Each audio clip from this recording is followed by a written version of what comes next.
రీతిగా ఈ సాయంకాల సమయంలో మీ అందరితో కలిసి సహవాసం చేయుటకు దేవుడు ఇచ్చిన అవసరాన్ని బట్టి దేవుణ్ణి మొట్టమొదటిగా స్తుతిస్తున్నా. ఇదే సమయంలో ప్రేమతో ఆహ్వానించిన రత్నాకర్ అన్న గారికి, కుటుంబమునకు, సంఘమునకు, పెద్దలకు, చేరి వచ్చిన వారందరికీ ప్రేమ వందనాలు తెలియజేస్తున్నా. ఒక వచనాన్ని మనం చదువుకుందాం, తర్వాత కొద్దిసేపు మనం దేవుని వాక్యాన్ని ధ్యానం చేసుకుందాం. ఆదికాండం 37వ అధ్యాయంలో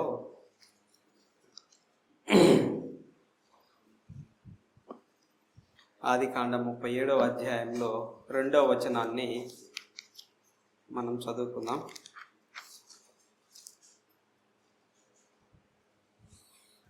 యాకోబు వంశావళి ఇది. యోసేపు 17 ఏండ్ల వాడై తన సహోదరులతో కూడా మందను మేపుచుండెను. అతడు చిన్నవాడై తన తండ్రి భార్యలైన బిల్హా కుమారుల యొద్దను జిల్ఫా కుమారుల యొద్దను ఉండెను. అప్పుడు యోసేపు వారి చెడుతనమును గురించిన సమాచారం వారి తండ్రి యొద్దకు తెచ్చుచుండువాడు. చిన్న మాట ప్రార్థన చేసుకుందాం. ప్రేమ కలిగిన తండ్రి, మీ మాటలను దీవించి ఈ రాత్రి మాకు మేలుకరంగా దీవెనకరంగా చేయమని మా ప్రభువైన యేసుక్రీస్తు నామంలో ప్రార్థిస్తున్నాము తండ్రి, ఆమేన్. గతంలో గత 2 సంవత్సరాల క్రితము మా హిమాచల్ ప్రదేశ్ని గురించి కొన్ని విషయాలు మీకు చెప్పడం జరిగింది. మీరందరూ మా కోసం భారంగా ప్రార్థన చేస్తున్నారు. అదే సమయంలో ఎంతగానో సహకరిస్తూ ఉన్నారు. నెల్లూరులో ఉన్న సంఘాన్ని బట్టి మేము ఎంతగానో ప్రభువుని స్తుతిస్తూ ఉన్నాం. నా పేరు మస్తానయ్య, మాది ప్రకాశం జిల్లా గిద్దలూరు. 2001లో నేను ప్రభువుని నమ్ముకున్న తర్వాత నాకున్న భారము సువార్త అసలు లేని స్థలాలకు వెళ్ళి చెప్పాలి అని. దాన్ని బట్టి నేను 2013వ సంవత్సరంలో నాకు అర్థమైంది, సువార్త అసలు లేని స్థలము, సువార్త తక్కువగా ఉన్న స్థలము, క్రైస్తవులు సేవకులు తక్కువగా ఉన్న స్థలము హిమాచల్ ప్రదేశ్ అని. అటువంటి స్థలాల్లోనే ప్రకటించాలని నేను తీర్మానం చేసుకొని 2013లో హిమాచల్ ప్రదేశ్కి వెళ్ళి ప్రభు పరిచర్య, నేను, నా భార్య, మాకిద్దరు కుమార్తెలు కలిసి కుల్లు మనాలి అనే స్థలంలో మేము ప్రభు పరిచర్య చేయుచున్నాం. 13వ సంవత్సరం నుంచి ప్రారంభ దినాల్లో నేను, నా భార్య జ్యోతి మేము ప్రభు సన్నిధిలో కూర్చొని ఆదివారం ఆరాధన చేసేవాళ్ళం. ఆ రీతిగా పరిచర్య హిమాచల్ ప్రదేశ్లో ప్రారంభంలో మేము క్రైస్తవులము అని చెప్పుకోవడానికి కూడా భయపడేవాళ్ళం. ఏదో అబద్ధాలు చెప్పేవాళ్ళం. ఎందుకు వచ్చినారు ఇక్కడ అంటే ట్యూషన్లు చెప్పడం, అట్లా ఏదేదో మాటలు చెప్పేవాళ్ళం. తర్వాత మాకు అద్దెకు కూడా ఇల్లు ఇచ్చేవాళ్ళు కూడా కాదు. దేవుని కృపను బట్టి వ్యక్తిగతంగా పరిచర్య చేయడం, గ్రామాలలో ప్రేయర్ వాక్, ఎందుకంటే సువార్త డైరెక్ట్గా వెళ్ళి చెప్పడానికి లేదు అక్కడ, ప్రేయర్ వాక్ చేయడం. అటువంటి పరిస్థితుల్లో దేవుడు మమ్మల్ని ప్రేమించి అక్కడ ఆరాధనను ప్రారంభించడానికి దాదాపు ఒక స్థలంలో ఒక 15 మంది పైబడి విశ్వాసులు ఉంటారు. 2వ స్థలంలో ప్రభు ద్వారం తెరిచినాడు, అక్కడ ఒక 15 మంది పైబడి విశ్వాసులు ఉంటారు, అక్కడ ఆరాధన జరుగుతుంది. 3వదిగా ఒక స్థలం ఉంది మా దగ్గర నుంచి దగ్గర ఒక 12-13 గంటలంత ప్రయాణం దూరంలో నిర్మండు అనే ఒక స్థలంలో ప్రభు పరిచర్య జరుగుతూ ఉంది. ఆ స్థలానికి నెలకు ఒకసారి నేను వెళ్ళి అక్కడ సహవాసం చేసి వస్తా. అక్కడ కూడా ఆరాధన జరుగుతుంది. దాదాపు 4 కుటుంబాలు, ఒక 15 మంది పైబడి ప్రభు సన్నిధిలో ఆదివారం చేరి వస్తారు. అక్కడికి మాది హిమాచల్ ప్రదేశ్ అంతా కొండ ప్రాంతం. అక్కడికి వెళ్ళి ప్రతిసారి నేను వెళ్ళేటప్పుడు నాకు మరలా తిరిగి వస్తానన్న నమ్మకం ఉండదు. ఎందుకంటే ఆ దారి అంత భయంకరంగా ఉంటుంది. ఎత్తైన కొండలు, లోయలది. ఒకసారి మేము వస్తూ ఉంటే ఆ బండి బ్రేక్ ఫెయిల్ అయింది. నాతో కూర్చున్న ఆ సోదరుడు నాకు చెప్పలే ఆ విషయం. ఏంది బండి బ్రేక్ పట్టడం లేదన్నాడు. తర్వాత చెప్పిండు, ఇక 12,000 అడుగు ఎత్తుంటుంది అక్కడ అది. ఆ రీతిగా ఆ స్థలానికి వెళ్ళి పరిచర్య చేయడము జరుగుతుంది. ఆ గ్రామంలో పోయిన సంవత్సరము నూతనంగా ఒక కుటుంబం ప్రభు సన్నిధికి వచ్చింది. మా 2 స్థలాల్లో, పాత 2 స్థలాలు నేను చేస్తూ 2 స్థలాల్లో నూతనంగా అక్కడ ఎవరు ప్రభు సన్నిధికి రాలేదు. కానీ ఈ స్థలంలో ఒక కుటుంబం, అతని పేరు హర్వంశులాల్ అని, వాళ్ళు భార్యాభర్తలు.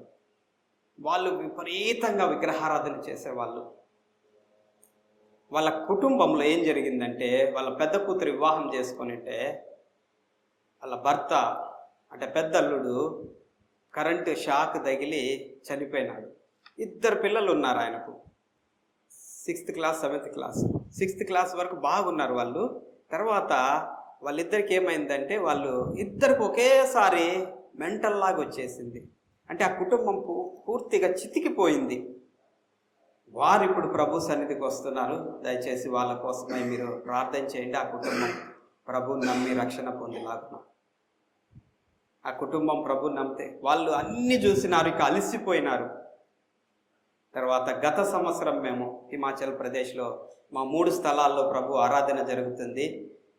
ఆ స్థలాల్లో ఉన్న విశ్వాసులు బలంగా ప్రభు కొరకే జీవించాలన్న ఉద్దేశంతో ఒక కఠినమైన పని ఏమిటంటే, అక్కడ ఆదివారం ఆరాధన పెట్టడమే గొప్ప కఠినం అక్కడ. కానీ మా విశ్వాసులందరూ, మా యవనస్తులు 3 స్థలాల్లో ఉన్న వాళ్ళు ఇంకా ప్రభు కొరకే బలపడాలన్న ఉద్దేశంతో ఒక 20 రోజులు మేము ఒక బైబిల్ ట్రైనింగ్ ఏర్పాటు చేసినాం. ఒక రూమ్ తీసుకొని, మామూలుగా ఆదివారం ఆరాధనకే ఇబ్బంది అక్కడ, కానీ దేవుడు ఇంత సహాయం చేసినాడంటే మేము ఒక బైబిల్ ట్రైనింగ్ ఏర్పాటు చేయడానికి 20 రోజులు. అంటే అది ఒక చేసేటప్పుడు ధైర్యం లేదు, అసలు ఇట్లాంటి పనులు చేయకూడదు అక్కడ. వాస్తవంగా సువార్త చెప్పడానికే లేదు. ఒక బైబిల్ స్కూల్ లాంటిది ఏర్పాటు చేసి దాదాపు ఒక 10 మంది దేవుని వాక్యాన్ని నేర్చుకున్నారు అక్కడ. ఆ తర్వాత నిన్న డిసెంబర్ 25 మా దగ్గర మేము ఎట్లా చేస్తామంటే పరిచర్య, మా దగ్గర ఎంతమంది అయితే విశ్వాసులు ఉన్నారో వాళ్ళతో ఎప్పుడు మేము టచ్లో ఉంటాం. వాళ్ళని ఎప్పుడు బలపరుస్తూ వాళ్ళ ద్వారా వాళ్ళ బంధువులను రీచ్ అయ్యి మేము సువార్త చెప్తాం. మామూలుగా డైరెక్ట్గా వెళ్ళి సువార్త చెప్పడానికి లేదు. పోయినసారి 2 సంవత్సరాల క్రితం చార్లీ జాన్ అంకుల్ మీ దగ్గరికి వచ్చినాడు. ఆయన నాతో పాటు కలిసి ఒక సేవకుడు కేవలం పరిచయం చేస్తుంటారు. వాళ్ళిద్దరు ఒక షాప్లోకి పోయినారు. షాప్లోకి పోయిన తర్వాత ఒక ఐస్ క్రీమ్ కొనుక్కున్నారు. ఐస్ క్రీమ్ కొనుక్కున్న తర్వాత ఒక పత్రికను వాళ్ళకి ఇచ్చినారు. తీసుకున్నది ఎవరు అంటే విశ్వ హిందూ పరిషత్ వ్యక్తి. వాస్తవంగా అక్కడ పత్రికలు ఇవ్వకూడదు.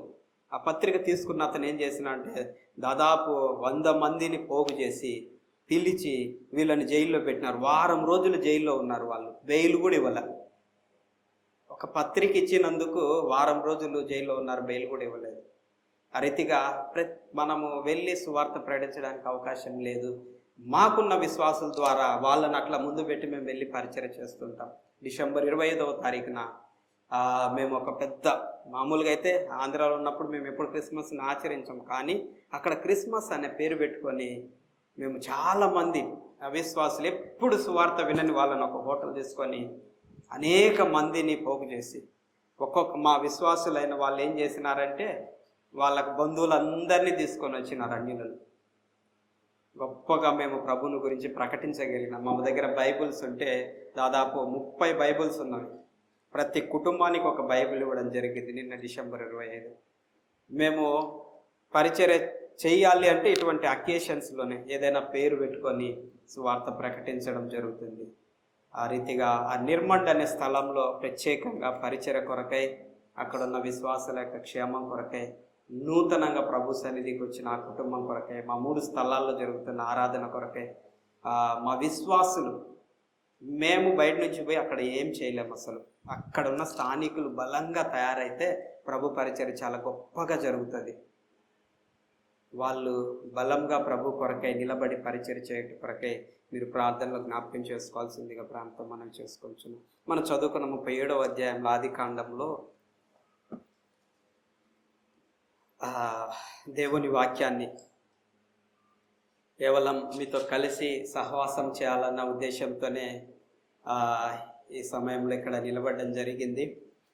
37వ అధ్యాయంలో కొన్ని వచనాలు కొద్దిసేపు మనకున్న సమయంలో దేవుని వాక్యాన్ని ధ్యానం చేసుకుందాం.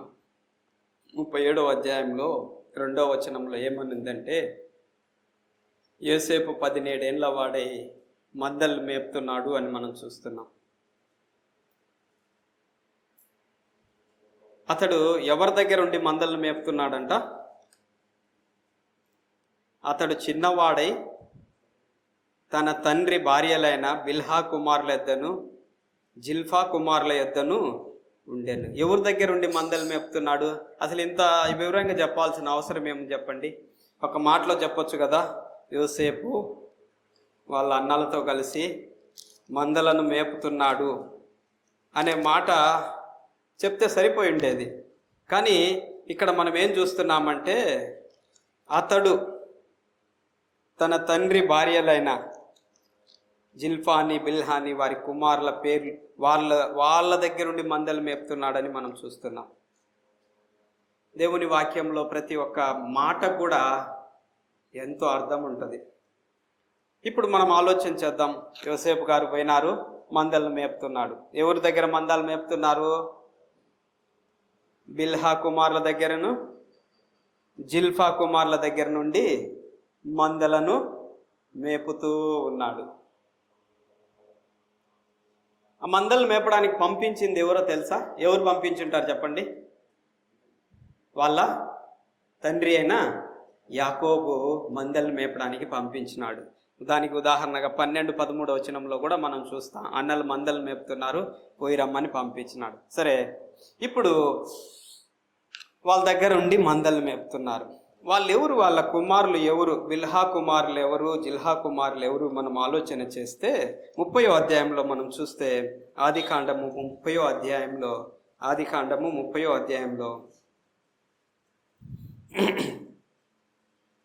5వ వచనంలో బిల్హా గర్భవతి అయి యాకోబున కుమారుని కనెను. అప్పుడు రాహేలు, దేవుడు నాకు తీర్పు తీర్చెను, ఆయన నా మొర విని నాకు కుమారుని దయచేసానని అతనికి దాను అని పేరు పెట్టాను. ఇప్పుడు చెప్పండి, యోసేపు ఎవరి దగ్గరుండి మందలు మేపుతున్నాడు? దాను దగ్గరుండి మందలు మేపుతున్నాడు. యోసేపు ఎవరి దగ్గరుండి మందలు మేపుతున్నాడంటే, దాను అని ఒక అన్న అన్నాడు. ఆ అన్న దగ్గర ఉండి మందలను మేపుతూ ఉన్నాడు. తర్వాత ఇంకా చూడండి, 10వ వచనంలో దాసి అయిన జిల్ఫా యాకోబున కుమారుని కనగా లేయా ఇది అదృష్టమే కదా అనుకొని అతనికి గాదు అను పేరు పెట్టెను.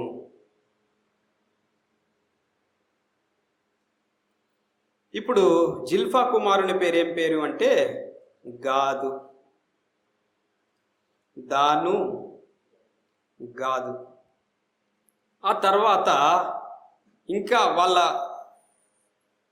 దాను దగ్గరుండి మందలు మేపుచున్నాడు, గాదు దగ్గరుండి కూడా మందలను మేపుచూ ఉన్నాడు.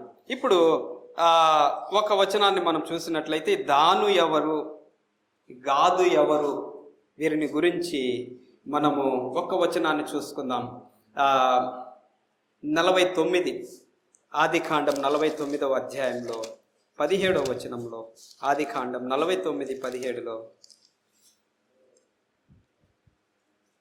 దాను త్రోవలో సర్పముగాను దారిలో కట్లపాముగాను ఉండును. ఇప్పుడు చెప్పండి, యోసేపు మందలు మేపేటప్పుడు ఎవరి దగ్గరుండి మందలు మేపుతున్నాడు? ఎవరి దగ్గరుండి? కట్లపాము దగ్గరుండి మందలు మేపుతున్నాడంట. మనం ఎవరినైనా ఎప్పుడైనా చూసినప్పుడు అరే గాడిద అంటాం. గాడిదాన్ని ఎందుకు అంటాం చెప్పండి? అటువంటి ప్రవర్తన కలిగి ఉన్నాడు కాబట్టి. ఒక్కొక్కళ్ళని చూసి కుక్క అంటాం, లేదంటే పాము అంటాం. ఇప్పుడు యోసేపు మందలను మేపేటప్పుడు వాళ్ళ అన్నలు ఎట్లాంటి వాడంటే కట్లపాము లాంటి వాడు. పాము ఏం చేస్తుంది చెప్పండి? సైలెంట్గా వస్తుంది, అదేం శబ్దం కూడా చేయదు, అసలు వచ్చినట్లుగా కూడా తెలియదు. పాము నోట నిండా విషం ఉంటుంది, వస్తుంది, కరిచిపోతుంది, అంతే, దెబ్బ కౌట్. కట్లపాము గరిస్తే కట్లిగా వస్తుంది. ఇప్పుడు మనం ఆలోచన చేస్తే పాముతో ఉన్నాడు యోసేపు. ఇంకొక మాట చూస్తున్నాం చూడండి, ద్వితీయోపదేశకాండం 33వ అధ్యాయము 20వ వచనంలో, ద్వితీయోపదేశకాండం 33:20లో ద్వితీయోపదేశకాండం 33:20లో దానును గూర్చి ఇట్లా నేను దాను సింహ పిల్ల 20వ వచనం గాదును గురించి ఇట్లా నేను గాదు విశాలపరచువాడు స్థింపబడును, అతడు ఆడు సింహం వలె పొంచి ఉండును, బాహువును నడినెత్తిని చీల్చివేయును. ఇప్పుడు ఈ గాదు అనేవాడు ఎట్లాంటి వాడంటే ఆడసింహం అంట. ఇప్పుడు యోసేపు ఎవరి దగ్గర ఉన్నాడు చెప్పండి? సింహం దగ్గర ఉన్నాడు. సింహం ఏం చేస్తుంది? చీల్చివేస్తుంది. బాహువును నడినెత్తిని చీల్చివేయును అని చూస్తున్నాం. అంటే ఇప్పుడు మనం ఆలోచన చేస్తే ఇంకొక కుమారుని గురించి వ్రాయబడి ఉంది. ఈ జిల్ఫా బిల్హా యొక్క కుమారులలో గార్ధభవం అని ఉంది. ఒక కుమారుడు చూస్తే గాడిద లాంటి వాడు అని ఉంది. ఇప్పుడు మనం ఆలోచన చేస్తే యోసేపు ఎవరి దగ్గర ఉన్నాడంటే కట్లపాము దగ్గర ఉన్నాడు, చీల్చివేసే సింహం లాంటి వ్యక్తి దగ్గర ఉన్నాడు, గాడిద వంటి వ్యక్తి దగ్గర ఉన్నాడు. ఇప్పుడు ఎవరి దగ్గర ఉండి మందలు మేపుతున్నాడంటే జిల్హా బిల్హా వారి కుమారుల దగ్గర ఉండి మందలు మేపుతున్నాడు. మందలకు పోయిన దగ్గర వాళ్ళు ఉంటారు. ఇంటి దగ్గర ఎవరు ఉంటారంటే రాహేలు లేయా పిల్లలు ఉంటారు. వాళ్ళని గురించి ఏమని వ్రాయబడిందంటే 49వ అధ్యాయంలో ఆది కాండంలో షిమ్యోను లేవిని గురించి. ఇంటి దగ్గర ఉండేది ఎవరు అంటే షిమ్యోను లేవి. వాళ్ళు ఎవరు అంటే షిమ్యోను లేవి వాళ్ళు ఎవరంటే వాళ్ళు చాలా కోపము కలిగిన వాళ్ళని 49వ అధ్యాయం 5వ వచనంలో షిమ్యోను లేవి అను వారి సహోదరులు, వారి ఖడ్గములు బలాత్కార ఆయుధములు, వారు కోపం వచ్చి మనుషులను చంపిరి. వీళ్ళకి ఎంత కోపం అంటే మనుషులను చంపే అంత కోపము. ఇప్పుడు అర్థమైంది కదా? మందలను మేపడానికి బయటికి పోతే సర్పం ఉంది, సింహం ఉంది. సరే ఇంటి దగ్గర ఉందామంటే వాళ్ళు ఎవరు? కోపడతారు, భయంకరంగా కోపం వస్తే మనుషులు చంపేసే వాళ్ళు. యోసేపు గారి జీవితాన్ని మనం ఆలోచన చేస్తే ఎటువంటి మనుషుల మధ్య యోసేపు గారు ఉన్నారు చూడండి ఒకసారి. వాళ్ళ దగ్గరికి పంపించింది ఎవరు చెప్పండి? వాళ్ళ నాన్నే పంపించినాడు. ఇప్పుడు వాళ్ళ క్యారెక్టర్ గురించి 49వ అధ్యాయంలో వాళ్ళ నాయనే చెప్పినాడు. అక్కడ కట్లపామని, సింహం అని, ఇంకొకటి అని వాళ్ళ నానే చెప్పినాడు. అంటే అటువంటి మనుషుల మధ్యలోనికి పంపించింది ఎవరు అంటే వాళ్ళ తండ్రే. ఎందుకు పంపించుంటాడు వాళ్ళ తండ్రి? ఇంతసేపు ఈ విషయాన్ని జ్ఞాపకం చేసుకోవడానికి కారణం ఏమిటంటే ఈరోజు మనము ఎటువంటి మనుషుల మధ్యలో ఉన్నాము అంటే ఒక్కోసారి మనల్ని అర్థం చేసుకోకపోవచ్చు, అనవసరంగా మన మీద కోపపడవచ్చు, అనవసరంగా మనల్ని సింహంలాగా చీల్చివేసేవారు ఉండొచ్చు, మనతో ఉంటూ మన నాశనాన్ని కోరుకునే వాళ్ళు ఉండొచ్చు. నాకు ఈ 37వ అధ్యాయం చాలా మంచిగా ఆనందాన్ని ఇచ్చే అధ్యాయం అనిపిస్తుంది. అటువంటి మనుషుల మధ్య మనం ఉన్నప్పుడు ఒక్కటి గుర్తుపెట్టుకోవాలి, ఆ మనుషుల మధ్య దేవుడు నన్ను ఉంచినాడు, నా కోసం వాళ్ళని అక్కడ పెట్టినాడు కదా. చాలాసార్లు మనకు ఆయాసం వస్తుంది, ఇట్లాంటి మనుషుల మధ్య నేను ఎందుకున్నా. చాలాసార్లు మన ఉద్యోగం చేసే స్థలాల్లో మన బాస్ కానీ, మన పై నాయకుడు కానీ, ఇంకొకళ్ళు కానీ ఎవరైనా ఉంటే మనకు చాలా టార్చర్ కలుగుతుంది. అసలు ఉద్యోగమే చేయాలనిపించదు, ఈ ఉద్యోగాన్ని విడిచిపెట్టి పోవాలనిపిస్తుంది. ఈ పరిస్థితుల్లో నేను ఉండలేను. ఒక్కోసారి భర్తను గురించి మనం ఆలోచన చేస్తే కోప్పడే భర్త ఉండొచ్చు, అసలు ఇతనితో ఉండలేని అనిపిస్తుంది. కోప్పడే భార్య ఉండొచ్చు, అర్థం చేసుకోలేని, అపార్థం చేసుకునే వాళ్ళు ఉండొచ్చు. ఎప్పుడు చూసినా మనతో ఉంటూ మనల్ని నాశనం చేసే వాళ్ళు మనతోనే ఉండొచ్చు, మనకు తెలుసు. అయితే వారిని మన దగ్గర తీసుకొచ్చింది దేవుడే, దేవునికి తెలుసు. ఇంకొక మాట నేను చెప్తా, మన చుట్టూ ఉన్నవారు పరిశుద్ధులైతే, మన చుట్టూ ఉన్నవారు ఓర్చుకునే వాళ్ళైతే మన ఆత్మీయ జీవితంలో మనం ఎప్పుడు ఎదగలేం. అట్లాంటి వాళ్ళు ఉన్నప్పుడు మనకు ఓర్పు అంటే ఏమిటో తెలుస్తుంది, సహనము అంటే ఏమిటో తెలుసు, తగ్గింపు అంటే వాళ్ళ ద్వారా మనం నేర్చుకోగలం. ఇవన్నీ మన జీవితాలలో దేవుడు నేర్పించాలనే అటువంటి వారిని మన మధ్య ఉంచినాడు. ఇప్పుడు వజ్రం ఉంది, వజ్రం ఎట్లా తయారవుతుందంటే నేను విన్నది ఏమిటంటే భూమి లోపల కలప, అది వేడెక్కి వేడెక్కి వేడెక్కి వేడెక్కి వేడెక్కి వజ్రంలాగా తయారవుద్దంట. అటువంటి మనుషుల మధ్య చాలాసార్లు మనకి ఏమనిపిస్తుందంటే, అటువంటి వారి మనుషులు ఉన్నప్పుడు ఈ ఉద్యోగమే విడిచిపెట్టాలి, ఈ పనినే విడిచిపెట్టాలి. ఇంకోసాట ఎక్కడైనా చూసుకుందాం అనుకో, ఒక్క మాట ఎప్పుడు మర్చిపోవద్దు. ఎక్కడైతే మనం మనుషుల ద్వారా ఇబ్బంది పడిపోతున్నామో వాళ్ళని విడిచిపెట్టి ఇంకో స్థలానికి వెళ్తే అక్కడ ఇంతకంటే ఎక్కువ మనకు సమస్య ఉంటుంది. అక్కడికి పోయినాక అనిపిస్తుంది అది మొదటిదే మేలు అన్నట్లుగా. ఈ రాత్రి మనం అందరం ఒకటి గమనించాలి. మన కుటుంబాలలో కానీ, ఎక్కడైనా కానీ, ఉద్యోగ జీవితంలో కానీ, చిన్న మాట కోప్పడే వాళ్ళు కానీ, మనల్ని చీల్చివేసే స్వభావం కలిగిన వాళ్ళు కానీ, మనల్ని లేకుండా చేయాలనుకుంటున్న వారు కానీ మనతో ఉన్నారు అంటే దేవుడు మనకు కొన్నిటిని నేర్పించాలని వారిని అక్కడ ఉంచినాడు. ఈ విషయాన్ని మనము అర్థం చేసుకున్నట్లయితే మనము ఎటువంటిది దేవునిపైన ఆయాసం లేకుండా ముందుకు సాగిపోగలం. యాకోబు యోసేపుని ఎంతో ప్రేమిస్తాడు.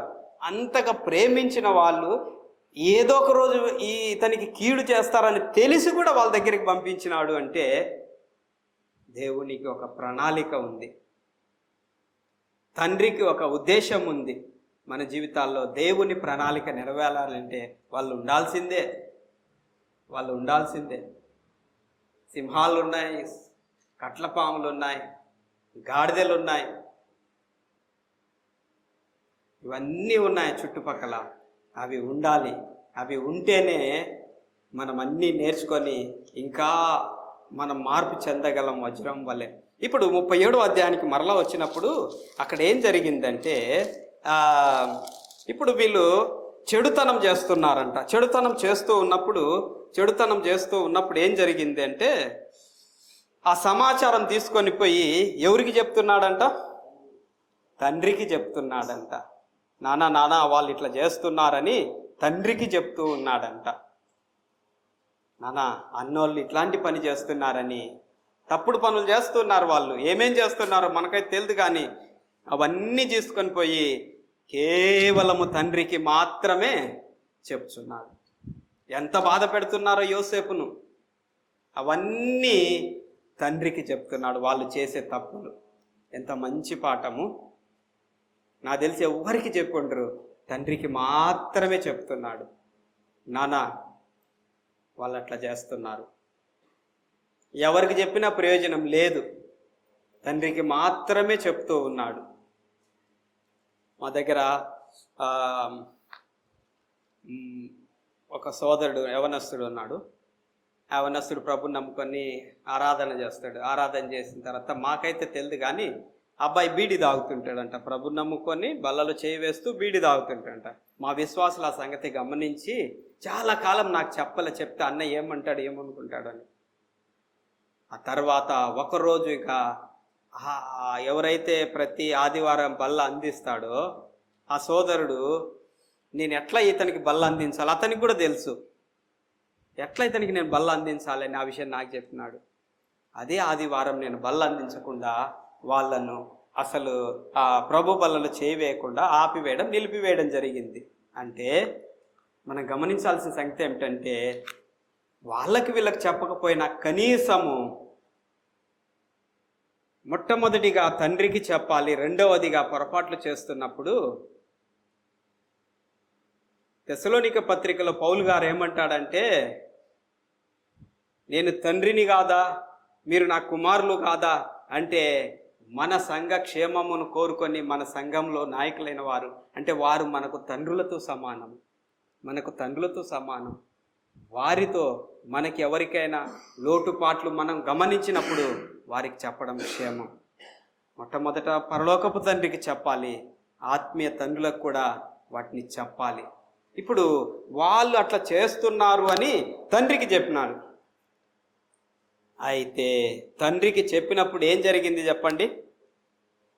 అన్నలు ఏం చేసి ఉంటారు తండ్రికి చెప్పినప్పుడు? ఒకసారి ఆలోచన చేయండి.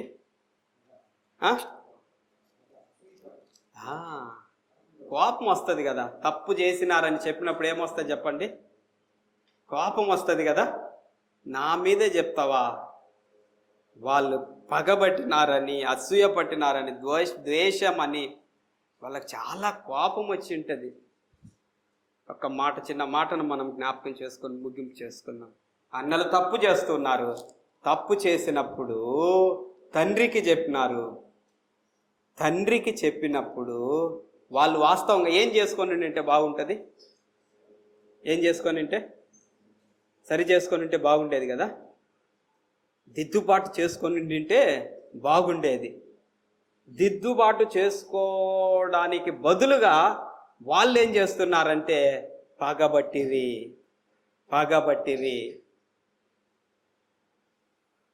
అంటే వాళ్లకు దిద్దుబాటు చేసుకోవడము ఇష్టం లేదు. ఒక విషయాన్ని ఇక్కడ మనం ఆలోచన చేస్తే, ఒక దేవుని సేవకుడు ఏమన్నాడంటే, మనలో ఏమైనా లోపాలు ఉన్నప్పుడు, మనలో ఏదైనా తప్పులు ఉన్నప్పుడు, మనలో ఏదైనా పొరపాట్లు ఉన్నప్పుడు ఎవరైనా వచ్చి మనల్ని సరి చేసుకోమని చెప్తే మనమంట వాళ్ళకు థ్యాంక్స్ చెప్పాలంట. అది అస్సలు అయ్యే పని కాదు కదా. అంత కష్టమైన పని అస్సలు కాదు మనతోటి. వాస్తవంగా నేను ఆ రీతిగా చేస్తున్నానని థ్యాంక్స్ చెప్పాలంట. ఇప్పుడు కొద్దిసేపు ఈ విషయాన్ని గురించి మనము చూసుకొని ముగింపు చేసుకుందాం. యోహాను సువార్త 7వ అధ్యాయం 7వ వచనంలో, యోహాను సువార్త 7వ అధ్యాయం 7వ వచనంలో, యోహాను సువార్త 7వ అధ్యాయం 7వ వచనంలో,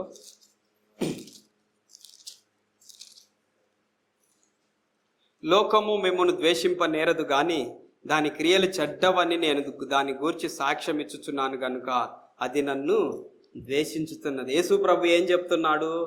లోకము చెడ్డది అని చెప్తున్నాడు. కానీ లోకం ఏం చేస్తుంది? ప్రభువుని ద్వేషిస్తూ ఉంది. తప్పు అని చెప్పినప్పుడు లోకం ఏం చేస్తుందంటే ద్వేషిస్తుంది ప్రభువుని. ఇంకొక మాట మనం చదువుకుందాం. సామెతల గ్రంథం 15వ అధ్యాయం 5వ వచనం. సామెతల గ్రంథం 15వ అధ్యాయం 5వ వచనం. సామెతల గ్రంథం 15:5లో, మూఢుడు తన తండ్రి చేయి శిక్షను తిరస్కరించును, గద్దింపునకు లోబడు వాడు బుద్ధిమంతుడగును. గద్దింపుకు లోబడితే, దిద్దుబాటుకు లోబడితే బుద్ధిమంతుడు అని మనం చూస్తున్నాం. ఇద్దరు వ్యక్తులను మనం చూసుకొని ముగింపు చేసుకుందాం. వారిలో మొట్టమొదటి వ్యక్తి ఎవరు అంటే రాజైన సౌలు గారు. ఆయనను గురించి సమూయేలు మొదటి గ్రంథం 15వ అధ్యాయంలో, సమూయేలు మొదటి గ్రంథం 15వ అధ్యాయంలో 35వ వచనంలో, మొదటి సమూయేలు 15:35లో, సమూయేలు మొదటి గ్రంథం 15వ అధ్యాయం 35వ వచనంలో, మొదటి సమూయేలు 15:35లో, సౌలు బ్రతికిన దినములన్నిటను సమూయేలు అతన్ని దర్శింప వెళ్ళలేదు గాని సౌలును గూర్చి దుఃఖాక్రాంతుడాయను, మరియు తాను సౌలును ఇశ్రాయేలీయుల మీద రాజుగా నిర్ణయించినందుకు యెహోవా పశ్చాత్తాపడెను. ఇక్కడ మనం ఏం చూస్తున్నామంటే, రాజైన సౌలు గారు దేవుడు చెప్పిన మాటను ఆయన వినలేదు. వినకపోవడంతో పాటు తనను సరి కూడా చేసుకోలేదు ఆయన. ఇప్పుడు ఏం జరిగింది అంటే మనందరికీ తెలుసు. తర్వాత అధ్యాయాల్లో మనం చూస్తాం, దేవుడు ఆయనతో మాట్లాడలేదు. మొట్టమొదట దేవుడు ఆయనకు చెప్పినాడు సరి చేసుకోమని. ఎన్నోసార్లు మాట్లాడినాడు, ఆయన సరి చేసుకోలేదు. ఇదే సమూయేలు మొదటి గ్రంథము ఆఖరి అధ్యాయాల్లో మనం ఏం చదువుతున్నాం అంటే, అస్సలు దేవుడు ఆయనతో ఇంకా మాట్లాడడమే విడిచిపెట్టినాడు. 28వ అధ్యాయం మొదటి సమూయేలు మొదటి గ్రంథం 28వ అధ్యాయంలో 7వ వచనంలో, 6-7 వచనాల్లో, మొదటి సమూయేలు 28:6-7లో, యెహోవా యొద్ద విచారణ చేయగా యెహోవా స్వప్నము ద్వారానైనను ఊరీము ద్వారానైనా ప్రవక్తల ద్వారానైనా ఏమీ సెలవు ఇయ్యకుండెను. ఇప్పుడు ఏం జరుగుతుంది? ఆయనకు దేవుడు మొదట చెప్పినాడు కదా, గద్దించినాడు కదా, ఆయన వినలేదు. ఇక తర్వాత దేవుడు ఆయనతో అస్సలు మాట్లాడటం లేదు, ఆయన అస్సలు విడిచిపెట్టినాడు. ఆ తర్వాత ఇదే ఆఖరి అధ్యాయంలో సౌలు గారు చనిపోవడం జరిగింది. అంటే ఆయనకు దిద్దుబాటు అస్సలు ఇష్టం లేదు. దిద్దుబాటు దేవుడు అనేక రకాల ద్వారా చేయొచ్చు, అవిశ్వాసుల ద్వారా కూడా దిద్దుబాటు చేయొచ్చు. ఎవరి ద్వారానైనా దేవుడు దిద్దుబాటు చేస్తాడు. కానీ సౌలు గారికి దిద్దుబాటు ఇష్టం లేక ఆయన సరి చేసుకోలేదు. తర్వాత దేవుడు కూడా ఆయనతో మాట్లాడలేదు. దేవుడు ఆయన్ను పూర్తిగా విడిచిపెట్టేసినాడు. ఆయనతో అసలు మాట్లాడటం లేదు. ఎక్కడో కర్ణపిశాచంలో చెప్పుకునే వారి దగ్గరికి పోయినాడు ఆయన. ఎంత బాధాకరమైన విషయము. ఆయనకి దిద్దుబాటు ఇష్టం లేదు. ఎవరు చెప్పినా ఆయన వినడు. అందుకే ఆయన ముగింపు ఆ రీతిగా ఉంది. అయితే ఇంకొక వ్యక్తి ఉన్నాడు, దావీదు గారు. ఆయన గురించి చూడండి, ఒక్క మాట చూసుకుందాం. దావీదు గారిని గురించి మొదటి సమూయేలు 25వ అధ్యాయంలో, సమూయేలు మొదటి గ్రంథం 25వ అధ్యాయంలో, మొదటి సమూయేలు 25వ అధ్యాయంలో 31వ వచనం. మొదటి సమూయేలు 25:31లో, నా ఏలిన వాడవగు నీవు రక్తమును నిష్కారణముగా చిందించినందుకే గాని, నా ఏలిన వాడవగు నీవు పగ తీర్చుకున్నందుకే గాని, మనోవిచారమైన దుఃఖమైన నా ఏలిన వాడవగు నీకు ఎంత మాత్రమును కలుగకపోవును గాక. యెహోవా నా ఏలిన వాడవగు నీకు మేలు చేసిన తర్వాత నీవు నీ దాసుల నన్ను జ్ఞాపకం చేసుకొనుమని అనెను. ఇప్పుడు నాబాలును చంపాలని దావీదు వస్తూ ఉన్నాడు. నాబాలును చంపాలని దావీదు వస్తూ ఉన్నాడు. కానీ మధ్యలో నాబాలు గారి భార్య అడ్డుకొని, నువ్వు ఈ పని చెయ్యాకు అని ఆయన ప్రాధేయపడింది. నువ్వు చంపొద్దు అని చెప్తే, అంతటి బలవంతుడైన దావీదు గారు అసలు ఒక స్త్రీ మాట విని ఆగాలనా? నువ్వేంది నాకు చెప్పేది, నాకు తెలీదా? నువ్వు అసలు అడ్డు లేయి అని చెప్పొచ్చు కదా దావీదు. కానీ ఆయన ఆ రీతికి చెప్పలా. ఆమె మాట విని నువ్వంత పొరపాటు చేయొద్దు అని చెప్పినప్పుడు ఏం చేసినాడంటే ఆగిపోయినాడు. అంటున్నాడు, ఈరోజు దేవుడే నిన్ను పంపి ఆపివేసినాడు అని. దావీదు గారి జీవితంలో ఎవరు వచ్చి చెప్పినా కూడా ఆయన సరి చేసుకునే స్వభావం అయింది. దావీదు గారి జీవితంలో ఇంకొక చోట ఆయన బత్షెబాతో పొరపాటు చేసినప్పుడు ప్రవక్త వచ్చి చెప్పినప్పుడు పశ్చాత్తాపడిపోయినాడు. వాస్తవంగా ఆయన చేయాల్సింది ఏమిటి? నేను రాజును, నేనేమైనా చేస్తానని చెప్పాలి. కానీ ఆయన ఆ రీతిగా చేయలేదు. ఎంత పశ్చాత్తాపడినాడు ఆయన. కీర్తన గ్రంథంలో కూడా అదే మాట మనం చూస్తాం. ప్రభువా, నీకు విరోధంగానే నేను పాపం చేసినాను అని. నీకు విరోధంగానే పాపం చేసినాను. ఇంకొక చోట అబ్షాలోము అనుకుంటా, అబ్షాలోము ఇంటి నుంచి వెళ్ళిపోయినప్పుడు అబ్షాలోమును వాపస్ తీసుకొని రావాలని యోవాబు అనుకుంటా ఒక స్త్రీని పంపిస్తాడు మారువేషంలో. ఆమె చెప్పిన మాటలు విని కూడా అబ్షాలోమును మరలా వాపస్ రమ్మని చెప్తాడు. దావీదు గారు ఎప్పుడు ఏది జరిగినా, ఏదైనా పొరపాటు జరిగినప్పుడు ఎవరు వచ్చి చెప్పినా కూడా ఆయన అంత ఉన్నతమైన స్థాయిలో రాజుగా ఉండి కూడా చిన్న వాళ్ళు చెప్పినా కూడా ఆయన సరి చేసుకుంటాడు. ఒక్క మాట ఆఖరి చదువుకొని మనం ముగింపు చేసుకుందాం. మొదటి సామెతల గ్రంథం 13:18 చదువుకొని ముగింపు చేసుకుందాం.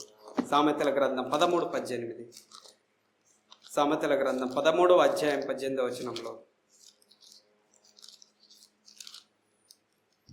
సామెతల గ్రంథం 13:18లో, శిక్షను ఉపేక్షించు వానికి అవమాన దరిద్రతలు ప్రాప్తించును, గద్దింపును లక్ష్య పెట్టువాడు ఘనతనొందును. ఇది దావీదు గారి జీవితంలో నెరవేరింది.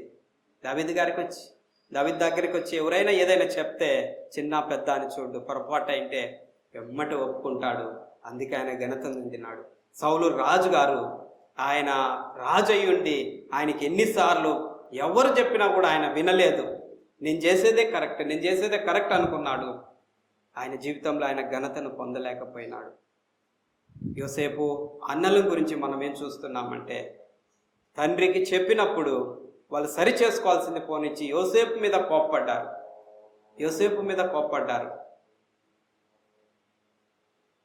సరి చేసుకొని అంటే వారికి క్షేమం ఉండేది. అయితే 37వ అధ్యాయంలో మనం చదువుకున్న ఒక్క వచనంలోనే దేవుడు అటువంటి వాళ్ళ తండ్రి అటువంటి మనుషుల మధ్యలో వాళ్ళని ఉంచినాడు. ఈరోజు మనం ఎవరి మధ్య ఉన్నా కూడా ప్రభువే నా కోసం ఉంచినాడు, నేను కొన్ని నేర్చుకోవాలి అని ప్రభువుకు అప్పగించుదాం. కుటుంబాల్లో ఎన్నోసార్లు మనము సహించలేకపోతాం. ఇటువంటి భర్తను బట్టి నేను ఉండలేను, అనవసరంగా కోపడతాను. ఈ ఉద్యోగం నేను చేయలేను, నా పై ఆఫీసర్ కానీ నాతో ఉండేవాళ్ళు కానీ నన్ను ఇంతగా సతాయిస్తున్నారు, ఈ పని నేను చేయలేనని ఎన్నిసార్లు మనం విడిచిపెట్టి వెళ్ళాలని కోరుకుంటాం. ఈ రాత్రి దేవుడు మనతో మాట్లాడుతున్నాడు. ఏ స్థలంలో మనం ఉన్నా, ఒక వ్యక్తి ఉన్నాడు అంటే దేవుడు ఒక ఉద్దేశం చేత అక్కడ పెట్టినాడు. మనం ఇంకా దైవ స్వభావంలో పాలివారు కావాలంటే వాళ్ళ అవసరం. అప్పుడే ఓర్పు, సహనం, తగ్గింపు అవన్నీ బయటకు వచ్చేది. ఆ రీతిగా యోసేపు తండ్రే పంపించినాడు, అంతగా ప్రేమించే తండ్రే పంపించినాడు. మన తండ్రి వారిని పెట్టినాడు. మన తండ్రికే వారి గురించి చెప్తాం. తర్వాత చెప్పినప్పుడు కోప్పడినారు, కానీ దిద్దుబాటు చేసుకున్నట్లయితే ఘనత అది ఎవరైనా చెప్పని. మనకు చాలాసార్లు విచారకర సంగతి ఏమిటంటే దిద్దుబాటు అనేది అసలు మా హిమాచల్లో అయితే దిద్దుబాటు అసలే లేదు. వాళ్ళు ఏం చేసినా మెదలకుండా చూడాల్సిందే. ఎట్లోకట్లా వాళ్ళని పట్టుకు రావాలనేదే విచ్చలవిడిగా ఉంటారు. అట్లని మనం విచ్చలవిడిగా వదిలేము. కొన్ని స్థలాల్లో అసలు ఏం చెప్పలేకపోతుంటాం. ఏం చేస్తారు చెప్పండి? ఏదైనా గట్టిగా అంటే ఈ చర్చి కాకపోతే ఇంకొక చర్చి, ఆడంగోటి జరిగితే ఆడ కాకపోతే ఇంకోటి, 3, 4 ఎన్నైనా చర్చిలైనా మారుతారు. కానీ దిద్దుబాటు చేసుకోవడానికి అది కరెక్ట్ కాదు. దిద్దుబాటు చెప్పినప్పుడు చర్చి మానేయడము, చర్చిని విడిచిపెట్టడం, కోప్పడం, దిద్దుబాటు ఘనతకు కారణమవుతుంది. దేవుడు మన కొరకై మాటలను దీవించును గాక. అందరికీ ప్రేమ వందనాలు.